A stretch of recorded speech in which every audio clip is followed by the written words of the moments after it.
Welcome to episode 2 of F1 Goes Meow. My name's Kshitj. With me, I have Raul and Drax. Hey Yeah, man. hey guys. So, they've taken the record for the highest number of wins with 16 races won in the year 2014, which they matched in 2015. They broke the Yeah. record again in 2016 with 19 out of the 21 races won. Since the beginning of the 2014 season, they've managed to win 74% of the races. I think you'll have guessed by now that I'm speaking of none other than the Mercedes AMG F1 team. So, Yeah, man. definitely. Mercedes has been just crazy for since 2014, the last 6 years. I mean, 2020 season hasn't started yet, but But I'm not definitely, expecting it to be too different. How could you, man? They're dominating since 2014, and the turbo hybrid era are their field. They are the experts in those engines, turbo hybrids. It's definitely. a good I time to don't be a think they are called Mercedes fan, engines right, anymore now. Drax? They are power units. You said something, Raul? It's a good time to be a Mercedes fan, right? Yep. let's I let's mean, let's uh let's not talk about what good time it is to be which fan right now, because definitely the Italian sides, the Austrian teams are definitely not happy with what has been happening since 2014. So I think if you compare the most dominant teams in Formula One in the 21st century, Mercedes seemed to be definitely the most dominating team. I mean, you had Ferrari between 2000 and 2004. They got 67% of the wins with 57 out of 85 races. You had Red Bull during the 2010-2013 season winning 53% of the races with 41 out of 77 won. And then when you look at Mercedes were unbelievable with 72 wins out of 98 races. That's almost 73%. So out of the 100 and that's races, and that's only and those are the stats that we have since 2018. So obviously, yeah, the 2019 season 2019 was season. another. 2019. They ripped everyone in 2019. 2019 was unbelievable. I mean, everyone thought it would be Ferrari's year with Ferrari's unbelievably quick car. Imagine for the first race, Mercedes was a 1-2 finish with Bottas winning out of nowhere. Oh, the whomsoever it may concern, fuck you moment. I Yeah. think that was shots were fired at that time. But it's undeniable the success that they've had is just insane. Since It's 2014, no one I has been think able to touch them. no one has been able to touch them. I think it's mostly because of Ross Brawn, who was the architect behind Schumacher's career and Ferrari's dominance during the early 2000s. I mean, winning 6 championships with Ferrari and then coming to Brawn winning their maiden year in the championship. I mean, they Yeah, can, competed. can we talk about that? I mean, you had Honda, competing in Formula One the 2008 2009 season, and they were running around in eighth and ninth in the constructors championship. And then I think Ross Brawn comes out of nowhere, buys the team for $1, and goes out into 2010 and wins the season. 29. To 2009. 2009. Sorry, That's his 2009, and wins the season. that's his debut season. He got a 1-2 finish in his first race, went on to win the drivers' championship, and then went on to win the constructor championship too. Yeah, I think That's that how was powerful Ross Yeah, Brown man. is. that was Jensen Button. I think the constructors Yes, championship. Jensen Yeah, Button. Jensen Button. I mean, that was driving a Braun GP car, right? yeah, Yes, PGP 001. yeah. So I think So Something in phenomenal 2010, I mean, Braun already had shares. Mercedes already had shares in 2009, but in 2010 they increased their shares. They increased yeah, their I think stakes. So it, 2010 was Mercedes coming back into F1. yeah, I think Mercedes was acquired. Mercedes acquired Braun GP from Ross Braun in 2010, and then I think after that happened, they managed to get Michael Schumacher into the team. Michael Schumacher, Yeah, I think yeah, Michael Schumacher and Rosberg, right? yeah. Nico Rosberg. Now, Michael Schumacher and Rosberg Mhm. piloted the 2010 season. Now, when that move was made, I think Mercedes might be the champions at that time because you had a six-time world champion in their team, another German driver, Nico Rosberg, who was there, who at that time, I think he was a decent driver, but things didn't turn out the way they wanted. The 2010 season was a terrible one for Mercedes. They didn't win. I don't think they won any race, but they managed to get a couple of podiums, I guess. But no races were won. To be fair, though, I think the 2010 was more of a finding their footing. They had Schumacher, who was constantly outperformed by Rosberg, but I think the knowledge that he brought to the team with like his with his experience, especially with Correct. like the If you, if Ferrari you days of no one if you but speak in Schumacher terms winning. of CS, if you speak in terms of CS:GO, then I would say Michael Schumacher was their entry fragger here. He got out the info, he laid out the plan, and then left. Yeah, built the team up for their current success. And I mean, they had like a all-star thing. They had Ross Brawn as their principal. They had Nicky Lauda come in. They had obviously Schumacher and Rosberg. I mean, it looked really like they got a really crazy team for that Yeah, 2010 season. and at the 2010, I think the issue was Michael Schumacher. If you ever saw him drive, Michael Schumacher had a tendency to throw the front of the car into the corner and the back used to handle itself. But when he came to Mercedes, the engineers over there weren't happy with the way he used to drive it. So I think that's one of the reasons why Michael Schumacher could never really work with Mercedes. And he got older, of course. So his reflexes were definitely not as good as they used to be. Moving on. Uh, Ross Brawn as the Mercedes team principal was, I think, one of the best decisions he made was bringing Bob Bell and Jeff Wills in as the director level staff. A lot of people question this, whether this was right or wrong. But I think bringing in Geoff Wills was a crucial part for the team because Yeah, because like people thought that too many chefs spoil the broth or whatever, but each of them had their own thing. They were really specialized. They knew what they were doing, and I mean, it look at what greatness they laid out. it was especially, I think, 2014, they were planning for beating everyone in 2014 since 2010. They weren't even focused on winning in 2011, 12, 13. They were focused solely on the turbo hybrid era in 2014. And they wiped out the field. And they are They- still wiping out the field. I would say decimated, Wipeout decimated the entire grid out there. I mean, there is no team that comes close to Mercedes right now. I mean, Ferrari last season showed great promise during the I think testing when Yeah. they had the fastest car at that time. But then I don't know. I do remember there was a quote by Enzo Williams. People who build good engines do not need aerodynamics. Okay, they The took that American philosophy.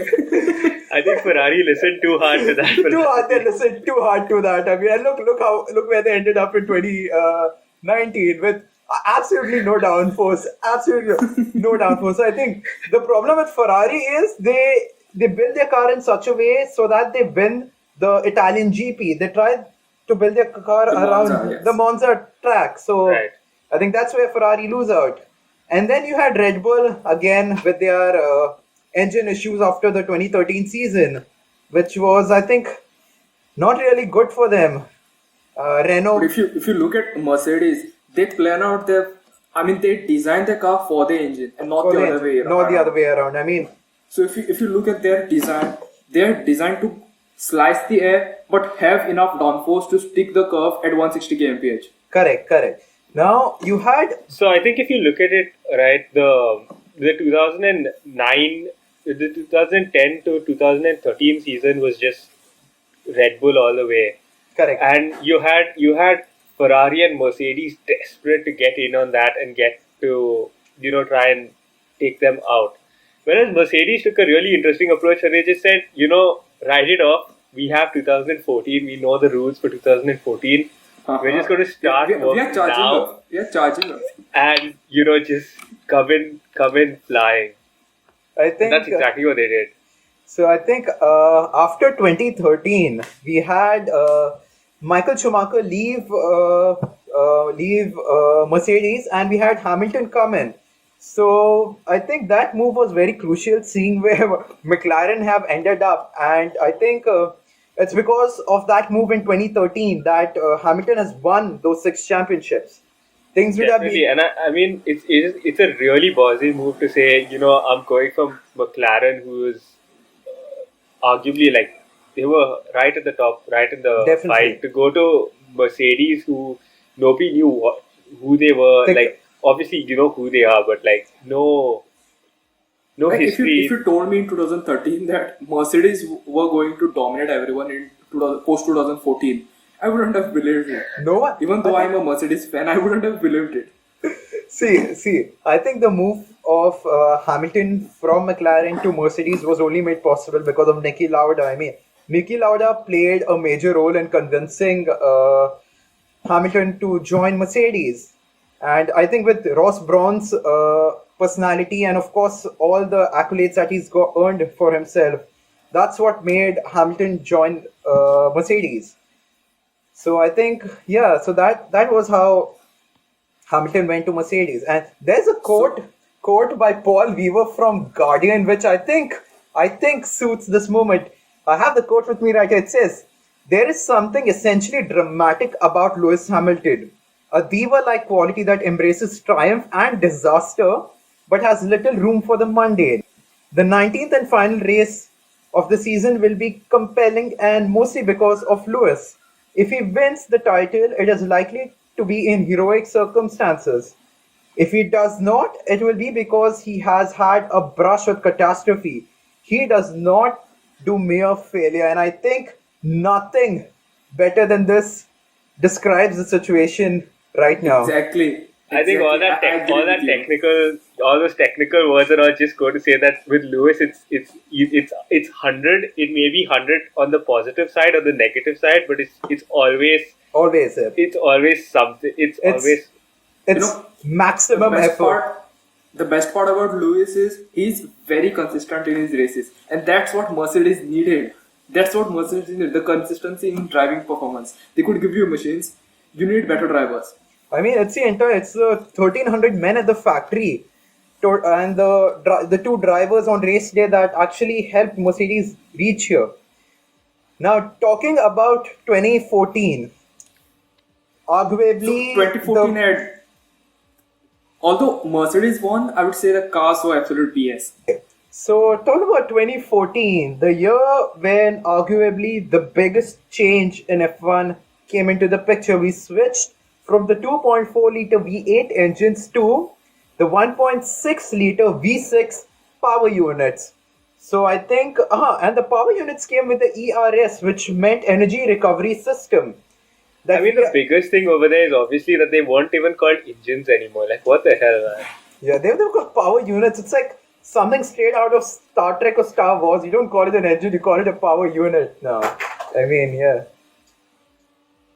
I mean, is this is what Greta Thunberg does? Oh, why do you want clean stuff in the races? Exactly. They I mean, hardly go around for 2 hours. okay, What are you planning? okay. So don't hate us with VR environmentalists. I don't use plastic myself, but okay, come on, it's motorsports. It's all about engines. It's about the grunt of the engine, the smoke coming out of the back, the flames coming from the back of your car. That's what racing is about. I mean, when the engine when as the car goes past, the meow. You wanna hear? Ah. You wanna hear the grunt of the V10 or the V8? That's what F1 needs. And I think 2014 was most probably the worst year when it comes to the sound. I mean, the cars didn't sound good at all. I mean, FIA claimed that the new engine gave the sport a much cleaner, greener image. But did the sport Wow. really need that? We didn't want no one asked for this. Wow. Wait, did you say fear? Is it FI. Okay, fuck. FI. Okay. Sorry. I actually said. Lower your Red Bull doses, Kshitj. I meant FIA. Also, Yeah, but also in 2014, after changing the cars, FIA changed the regulations too. So teams now have to compete on 100 kg of fuel. That's 30% less than 2013. And FIA also limited the fuel flow. yeah, so the So- fuel flow could only be, I think, at a max, it could reach 100 kilo an hour. It couldn't go above that. So, and they had like Yes. strict monitoring systems put into place Yes. to check. Yeah. About this, Bernie Eccleston himself was horrified by the decision made. I mean, F1 was all about the thrill, the engines roaring, the adrenaline flowing. I mean, the cars were slower, a lot heavier, and then the cars were nimble enough, and the sound. I think the sound was the biggest issue. I mean, if you don't want sound, you have Formula E for that. That's where all your all, Those are hair dryers. those are air Those are basically hair dryers running around the track. Definitely. It's not even a track. It's like street racing, but with barricades. It's like street racing with barricades. I mean, unbelievable bullshit, man. I mean, I'm sorry, Formula E fans, but it does not deserve to exist. Anyway,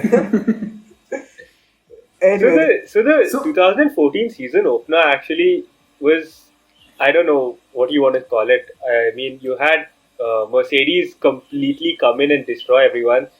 You had Nico Rosberg finish in the lead with like the closest guy behind him was Ricardo with the Red Bull, and he was 24 seconds off the pace. 24 seconds off the pace. 24 seconds behind. 24 seconds. I Yeah, think with That's the half the time Kshitj lasts in bed. oh my god. Okay. Now, it also meant that the cars were a lot less reliable. I mean, if you check the first race, oh my god, I'm still What? nothing. So, about the reliability of the cars, I mean, 2014 saw the Australian GP, the first race of the 2014 turbo hybrid era, saw just 15 cars start from the grid. That meant the rest of the cars were starting from the pit lane, and just 11 finished the race. That's how Right. unreliable the cars were. I mean, poor quality of the cars, and So, which, 11 cars finished the race. yeah. Even though just 11 cars finished the race, that's how unreliable the cars were. Even though, and then Mercedes won it. So that's how much prepared they were for this turbo hybrid era. Yeah, of course, they had 3 years of preparation going for that. They spent the entire 2011, 12, and 13 season just preparing for their big moment. I mean, and they They earned were it. charging up. They were charging up. They knew this. They planned this. It's like they predicted what was going to happen. So, Even if you look at qualifying, you had Hamilton right on pole. Although, if you look at Q3, the Red Bull wasn't too far off on the one lap this thing, but in the race they just got decimated. yeah, that was unbelievable. I think the race was where Mercedes actually showed their true strengths. And then you had Ferrari, you had Renault, you had Honda, the main engine builders in Ferrari in F1 that actually was they couldn't figure out how Mercedes got so good at building their engines. I mean, so I think a lot of teams suffer from this. You had Red Bull struggling, Ferrari struggling, of course.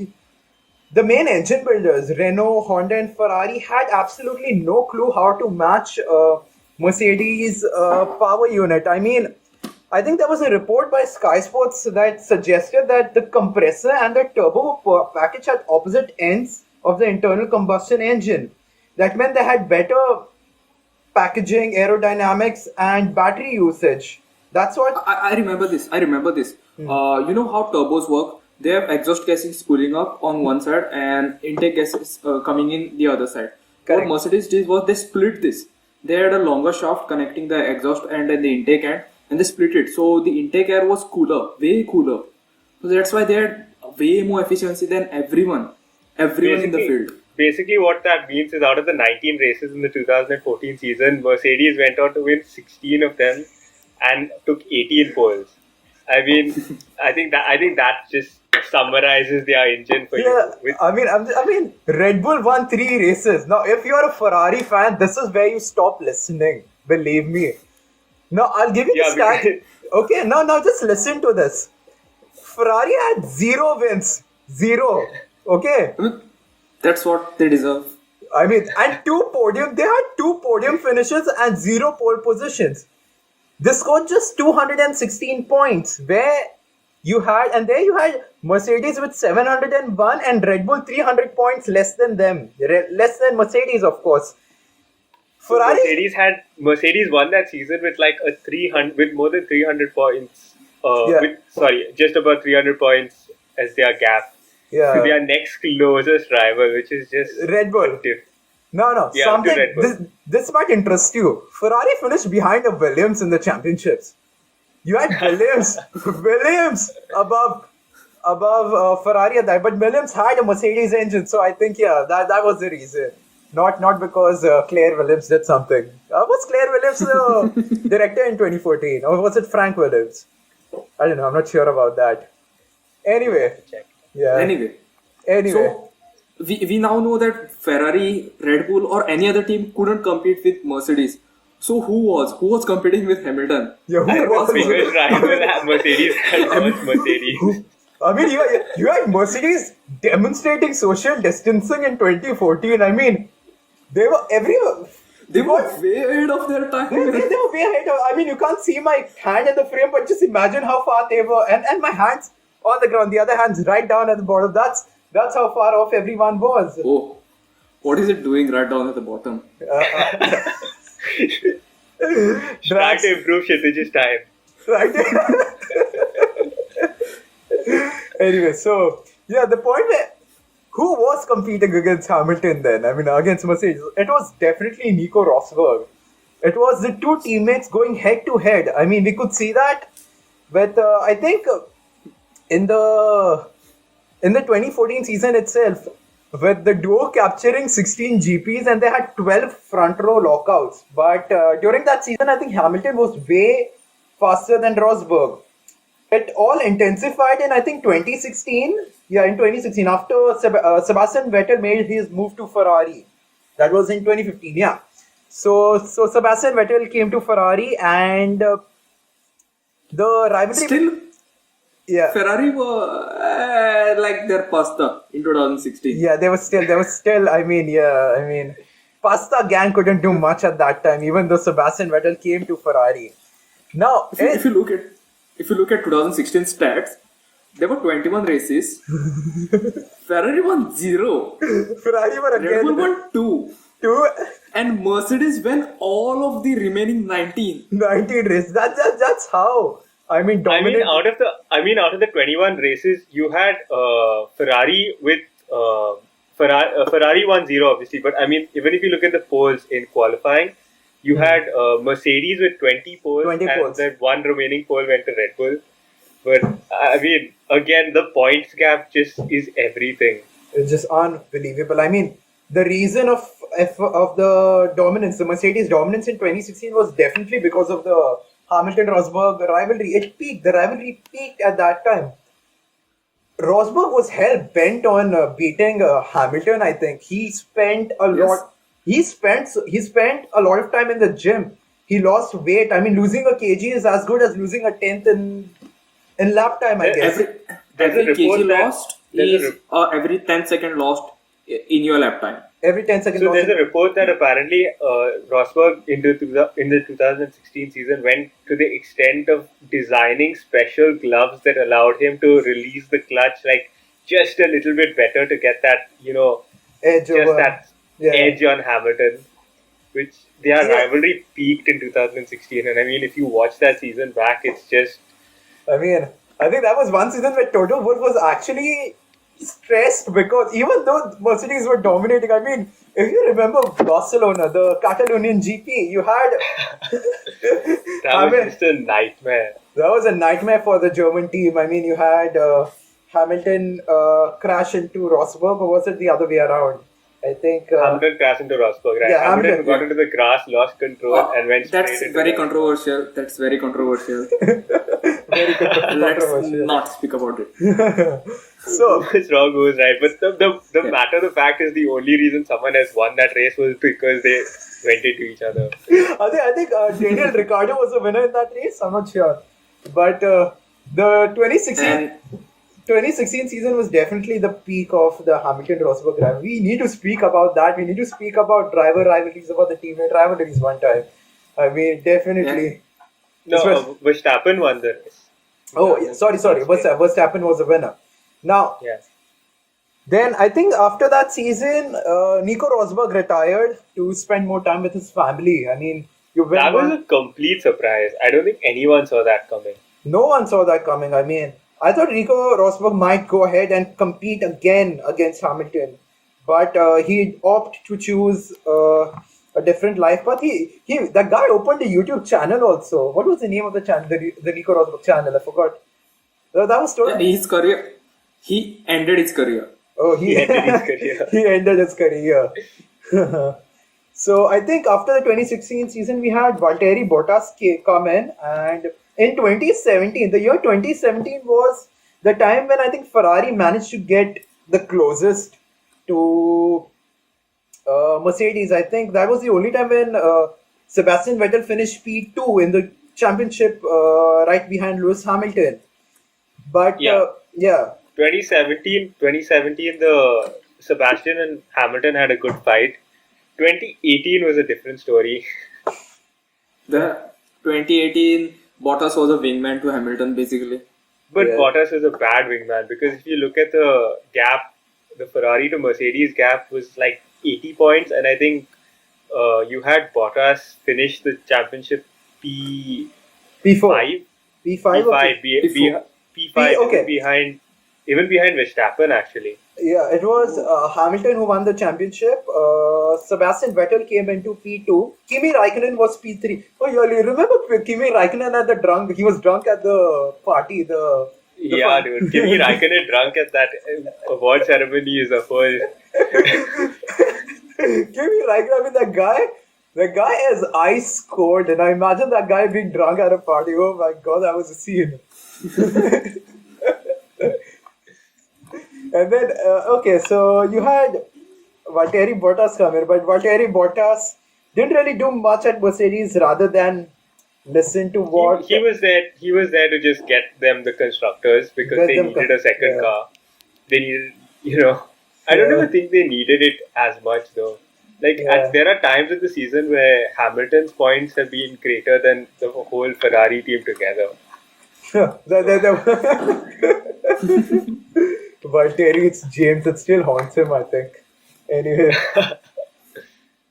and if we look at the 2019 season, the 2019 season was filled with surprises. You had Valtteri Bottas win a race for a change. I mean, that The was first race the that first too. the Australian GP. And at the end of the race, this was his radio. He actually said this: "To whomsoever it may concern, fuck you." These were his exact words at the end of the race when he won it. And I mean, it doesn't get better than this. I mean, F1 is all. James James slept very well last that night. Yes.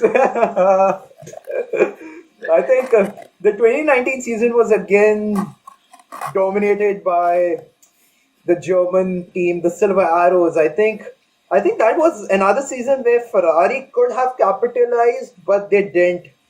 Like I said, If you look at 2019 in Monza, Ferrari won Monza only because none of the other drivers set a time in qualifying. You know why? oh my god, that qualifying! Oh my god, jeez, that qualifying was But something else. that's a topic to discuss later on. Yeah, when it So comes that's the only reason Ferrari won in Monza. Otherwise, Hey. Mercedes is the dominant team. No, but I think the Ferrari car was, I think, a much better in the straight line. So I think that's it. That's that. I mean, I don't think we need to talk about Ferrari's engine yet. Yeah. The 2019 Ferrari engine is still a topic of high debate. I don't know. Whether or not, there's a lot of controversy going on there. Yeah. So looking ahead now, 2020 looked promising. As a Mercedes fan, I was happy that Mercedes will be winning again. As a Ferrari fan, Kshitj was crying in his bed. And Yeah, then yeah, we all went to bed to cry. Because Yeah. Corona came in. Corona joined the chat. Greta Thunberg, your wish came through. The F1 season hasn't gone ahead yet, but we've gotten the current dates. I mean, we've got the first GP supposedly. That's in July, right? Yeah, July, yeah. the 3rd to 5th weekend. It's going to be at the Red Bull Ring in Austria. So Okay. looking forward to that race. Anyway, Really hope that happens, man. I need my Yeah. fix of F1. Definitely, we definitely Yeah, meet. I want to fix up this podcast too after that race. Definitely. We will be covering races as the season unfolds. So that's it for today's episode, guys. We'll see you next time. Also, if you haven't checked out our last episode, yes, do check it out. It's on our channel. And we'll see you again. Stay home, stay safe. See you guys. Bye, guys. Yeah. Yeah. Cut. Okay. I'm cut. Okay.